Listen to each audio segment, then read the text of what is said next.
નમસ્કાર મિત્રો, વિડીયોમાં તમારું સ્વાગત છે। મિત્રો, ચેનલ પર નવા હોય તો અમારી આજની મોટી ખબર ચેનલને સબસ્ક્રાઇબ જરૂરથી કરી દેજો। મિત્રો, આજની મોટી ખબરમાં રાજ્યમાં ઠંડી અને વરસાદને લઈ અંબાલાલ પટેલની આગાહી સામે આવી છે। અંબાલાલ પટેલે કહ્યું છે કે રાજ્યમાં ફરી માવઠાની શક્યતા વ્યક્ત કરી છે। હવામાન શાસ્ત્રી અંબાલાલ પટેલે આગાહી કરતાં કહ્યું છે કે તારીખ 1 થી 5 જાન્યુઆરી સુધીમાં વેસ્ટર્ન ડિસ્ટર્બન્સના કારણે ગુજરાતના હવામાનમાં પલટો આવશે। સાથોસાથ ગુજરાતમાં પૂર્વીય, દક્ષિણ અને સૌરાષ્ટ્રમાં કમોસમી વરસાદ પડી શકે છે। રાજ્યમાં ફરી માવઠાની શક્યતા સેવાઈ રહી છે। હવામાન શાસ્ત્રી અંબાલાલ પટેલે કહ્યું છે કે 6 જાન્યુઆરીથી હવામાનમાં પલટો આવશે, તેમજ આ સમયે અરબ સાગર અને પશ્ચિમ બંગાળમાં અસર રહેશે। વધુમાં કહ્યું છે કે જેના કારણે ઉત્તરાયણમાં ગુજરાતમાં વાદળછાયું વાતાવરણ બની રહેશે।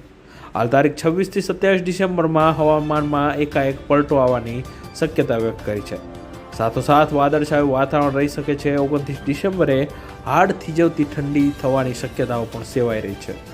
ગુજરાતના ઉત્તરીય ભાગોમાં તાપમાન ઘટતા ઠંડીનો ચમકારો અનુભવાશે તેમ પણ આગાહી કરવામાં આવી છે। ઠંડી સાથે સાથે માવઠાની આફત અંગેની માહિતી કરતા અંબાલાલ પટેલે જણાવ્યું છે કે એક વેસ્ટર્ન ડિસ્ટર્બન્સ પણ આવશે, જેના કારણે માવઠું થવાની શક્યતા વ્યક્ત કરી છે। જોકે શિયાળુ પાકને ઠંડા વાતાવરણની જરૂર છે, પરંતુ ભેજના કારણે કમોસમી વરસાદ થવાની શક્યતાઓ રહેશે। તો મિત્રો, આ વિશે તમારું શું કહેવું છે કોમેન્ટ કરીને જરૂરથી જણાવજો। વિડીયો પસંદ આવે તો વિડીયોને લાઇક કરી ચેનલને સબસ્ક્રાઈબ જરૂરથી કરજો। ધન્યવાદ।